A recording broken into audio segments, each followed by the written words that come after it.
King David wrote some amazing psalms, Psalm 27 being one of them. Really, we should be reading the whole of it, but I am going to share with you the first 4 verses. The Lord is my light and my salvation. Whom should I fear? The Lord is the stronghold of my life. Of whom should I be afraid? When the wicked advance against me and devour me, it is my enemies and my foes who will stumble and fall. Though an army besiege me, and my heart will not fear. Though war breaks out against me, even then will I be confident. One thing I asked from the Lord, only this do I seek, that I may dwell in the house of the Lord forever, all the days of my life, to gaze on the beauty of the Lord and to seek him in his temple.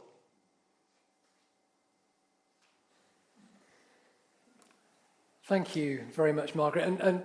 And church friends, thank you for your prayers. And elders, the thought you put into those. Thank you, I really do appreciate it. And I don't take this opportunity for granted, so I'm extremely grateful to you. Thank you.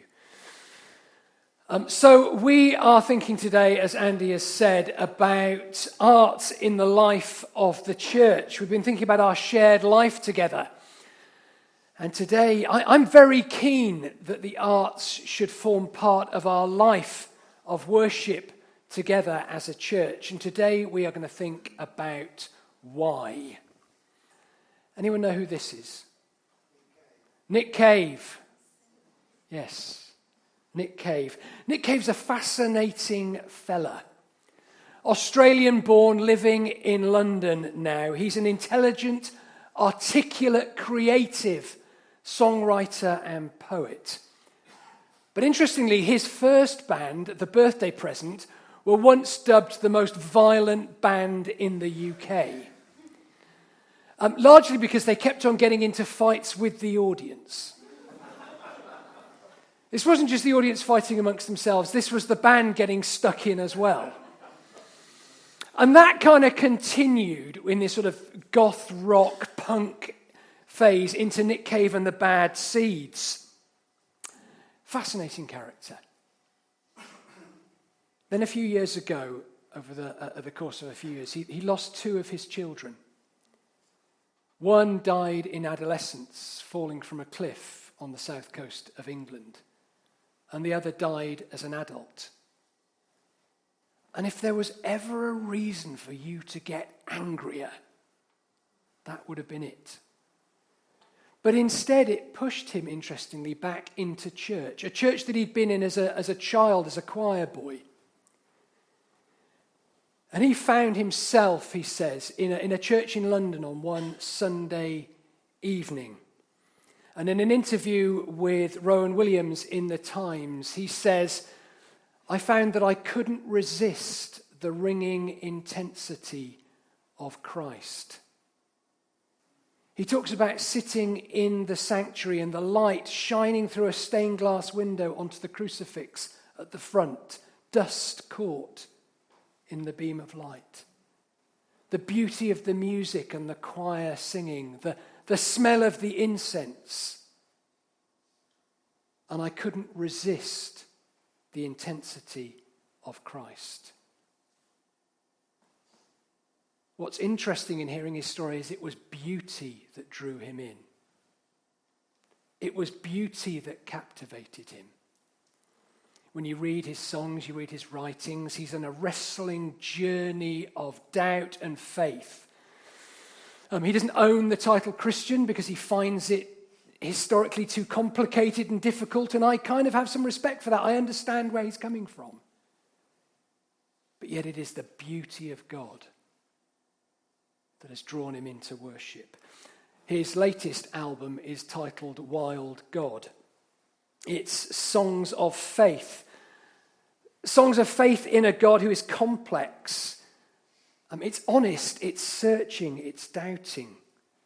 It speaks of a God who's intimate, who shares in our suffering, but also who's transcendent, wild, untamable. These are some lines from a song in it called Joy.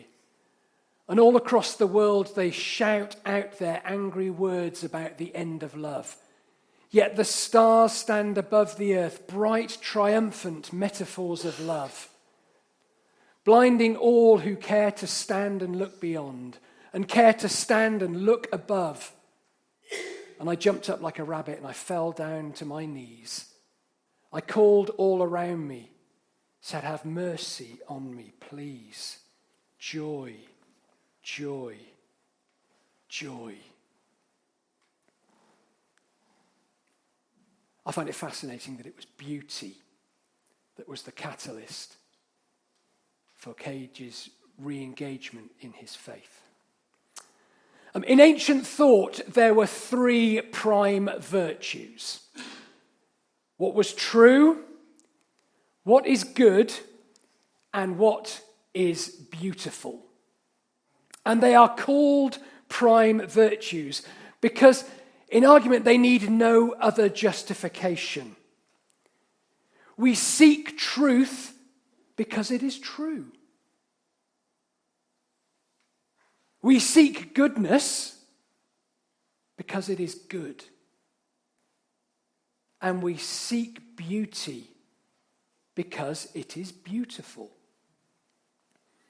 The early church fathers then went on to attribute these prime virtues to God himself. That God is true, God is good, God is beautiful. He is the source of all truth, the source of all goodness, and the source of all beauty. And as Protestant Christians in particular, I think we've been quite good at engaging with 2 out of 3 of these over the years. We've been very good at arguing and trying to defend Christian truth. We call that apologetics. Now, I don't just mean arguing that the history and the historicity and the story in the Bible is true. I mean much more than that. Arguing that God is truth itself. When Jesus says, I am the way, the truth, and the life, that in him is found all truth. But what's really interesting is in a post-Enlightenment, a kind of scientific world, truth has become a contested idea. Think of the culture we live in now and alternative facts, and truth being about winning arguments. Now, please hear me right. I am not saying that we do not have truth in God. I'm just saying that it's a contested, difficult area to argue about these days. And it seems to be all about winning arguments. And perhaps our best foray into the world isn't just to say, we have ultimate truth and come here every Sunday at 10 o'clock to hear all about it. A lot of what covers for Christian apologetics these days feels to me like its task is soothing anxious Christians in a world where truth is contested. So that leaves us to the good, or what we might call Christian ethics. The claim of Christianity is that we know what is good. We claim a superior Christian ethics. Well, you can kind of forgive the world for looking at us and going, yeah, okay. Where's the evidence of that then? Again, not that I don't think that is untrue. I think we do have access to goodness and a really good argument about how to live well and what it means to live a good life. I'm just saying perhaps we've not got the best track record of living it out. So it's a hard place to start. So that leaves us with one other. That leaves us with beauty, or what we might call aesthetics. What is beautiful? And I think that's an underexplored area, particularly in the Protestant church, as an area for sharing the goodness of God in the world. We read in Genesis 1, God saw everything that he had made, and indeed it was very good. The Hebrew word there is tov. It doesn't mean well-behaved. You know, they were good, they were well-behaved. It means fit for purpose. It's more like looking on a painting, and when you say a painting, that's a really good painting. You are saying that it is beautiful.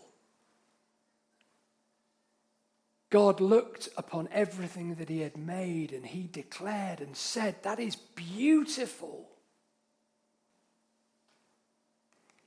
So I would argue that God is an artist. God is an artist, not an industrialist. Nothing God does is mass-produced. It is all individual. It is all bespoke. It is all unique. You are unique. Think of the mountains. Unique in form and shape, so much so that we can give them names. And if there ever were an argument for mass production, surely it must be the snowflake. You think you'd knock them out identical, wouldn't you? Trillions upon trillions upon trillions of temporary structures that melt away in an instant, yet each one is beautiful and stunning. God is an artist.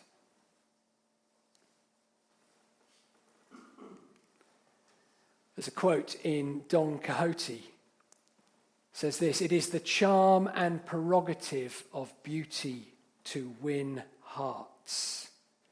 Prerogative, it is the right, it is the privilege, it is the power of beauty to win hearts. To draw us into love. Why make the world beautiful? Well, because it's an outworking of who God is. And it is a reflection of who God is. When we gaze upon the beautiful, when we see the beautiful, when we are wrapped in awe at beauty of a sunset, the birth of a new child, a flower. We are seeing something of the resonance of God. That in all truth we see God, in all goodness we see a reflection of God, in everything that is beautiful we see a resonance of the beauty of God. Think of the flower. Beautiful to attract the bee. All different shapes, all different colours, all different varieties. Or think of the electric colours of the hummingbird. Beautiful to attract a mate, but also to point to the creativity and beauty of God in colour and form. I love those David Attenborough programs, don't you? Just captured from when Wildlife on One came out when I was about 8. Watched every series. Awe-inspiring, worship-filled glimpses into the beauty of creation. And friends, that's why I think beauty is essential in the life of the church. Because it's what we're called to inhabit the beauty of God, to make it visible.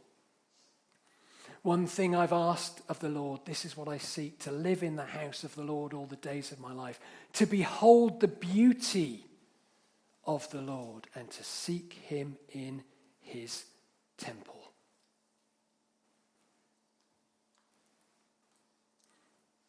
And that is my argument for why we should be fostering the arts in the life of the church. To point to something beyond. To point to the beauty that is God, God's self. And I have a confession. Most of the sermon today came out of this book. You know, sometimes you don't give away your sources, but you might enjoy reading it. It's by Brian Zahnd. It's called Beauty Will Save the World. And what's fascinating is that quote is from a novel by Dostoevsky called The Idiot. And he puts it on the words of Prince Mishkin. Prince Mishkin is the Christ figure in the novel. He is the idiot that they're talking about. The one who's no longer seeking power, seeking fame. He's called an idiot. He is the Christ figure in the novel. And the line, beauty will save the world, is attributed to him. In 1972, the year I was born, Solzhenitsyn won the Nobel Prize for Literature, and he based his entire acceptance speech on this phrase, beauty will save the world. He called it prophetic. What do we mean by beauty? What do we mean by beauty? Are we just talking about what the covers of the magazines point us to? Image, surface, skin deep? What's interesting when you start to read about beauty, and it's an incredibly slippery topic. I tried to do my master's dissertation on it, and it just was a rabbit hole I got completely lost in. But when people talk about beauty, one thing they do talk about is form. That something about what makes something beautiful is its form. And of course, as Christians, when we talk about beauty, therefore, we need to talk about the cruciform. The beautiful at the heart of our faith. Which seems strange, really, to think about crucifixion as beautiful. Some of you may have seen this picture before by the German artist Grunewald. Christ on the cross, twisted, his fingers distorted in agony. Crucifixion is far from beautiful. It's agonizing. Crucifixion is an extremely inefficient way of killing somebody. Much better to behead them. It's a lot quicker, a lot cleaner, a lot more efficient. Crucifixion is a very efficient way of humiliating somebody and terrorizing a populace.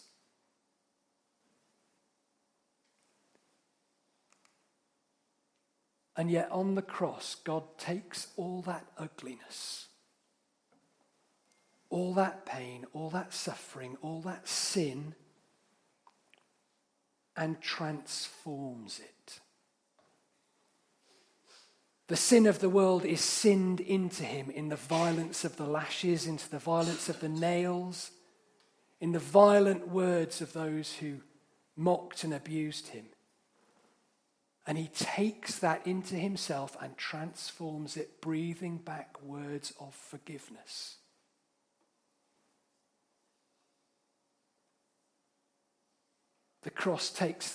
Jesus on the cross takes that which is most ugly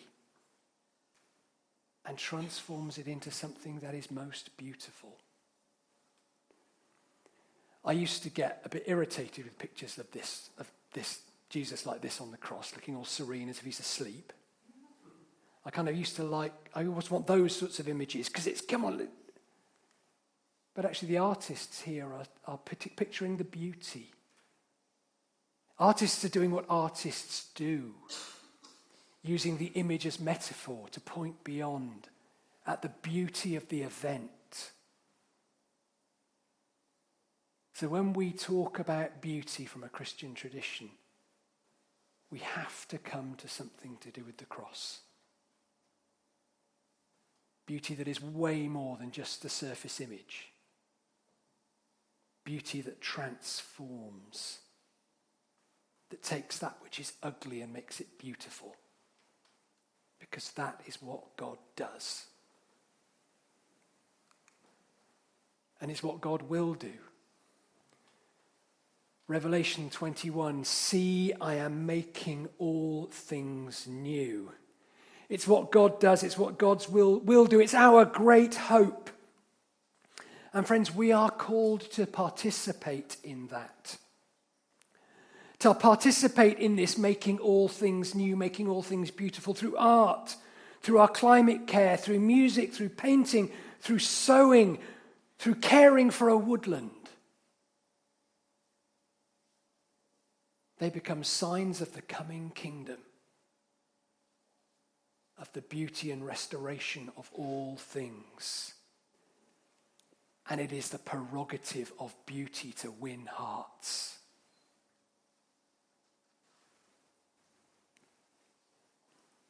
So what about you? Paul says in Ephesians chapter 2, for we are God's handiwork. Poema is the Greek word. It's where we get poem from. Created in Christ Jesus to do good works. Have you ever thought of yourself as God's poem?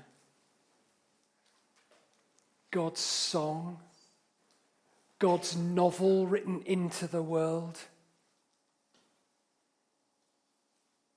That in life, in all of its challenges, in all of its struggle, and yes, life is full of struggle and heartache and hardness, but it's also vital, it's also a gift.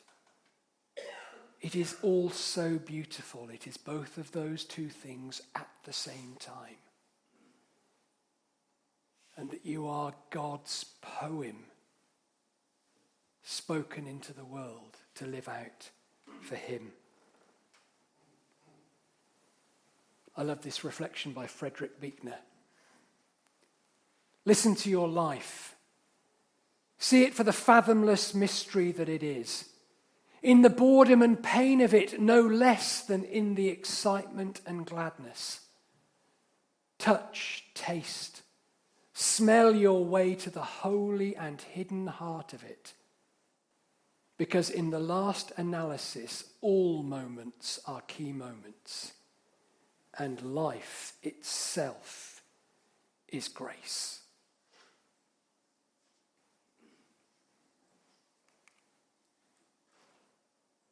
Friends, life is a gift. Life is a gift to be grasped and shared and lived. And you are God's handiwork. You are God's poem to embody and live out that in the world. To partner with God in taking that which is ugly, that which is painful, that which is difficult, and to work to see it transformed into that which is redemptive and holy and beautiful.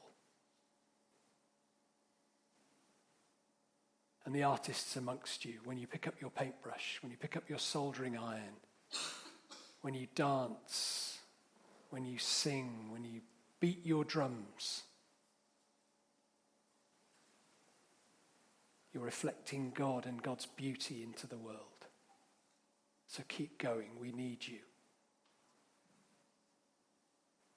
Amen? And that's why I think art is important in the life of the church. Just to finish, just to say thank you very much. I realise I'm in a privileged position to get a sabbatical every 7 years. I've been in ministry 21 years now, so this is the third time round. Thank you for your prayers for me. I'm setting off, as they said in the prayers, to walk the Camino de Santiago from St. Jean in France to apparently where the bones of James, St. James, the brother of Jesus, are buried in Santiago. It's been a pilgrimage since the 9th century, along with visits to Jerusalem or Rome. Santiago is the other great place of pilgrimage. It's 500 miles. It's going to take me 5 weeks. I'm going to walk slowly, and I'm going to try to stop in as many of the chapels as I can en route. You know what it's like when you go on holiday with your kids? I would quite happily go to a chapel for 45 minutes, sit down and be quiet and still, and that's the last thing they want to do. So this is an opportunity to sit in each of those chapels, to gaze upon the crucifix that is there, or the image of Christ that is there, and to spend time in prayer. And I will be praying for you as I remember you on that journey. So please do also pray for me And I'm very grateful for the opportunity, so I just wanted to say thank you. And also, please support Andy. He's doing 2 jobs for the next 3 months. So be patient with him, be kind to him, and give him your support while I'm away. But thank you very much. Bless you.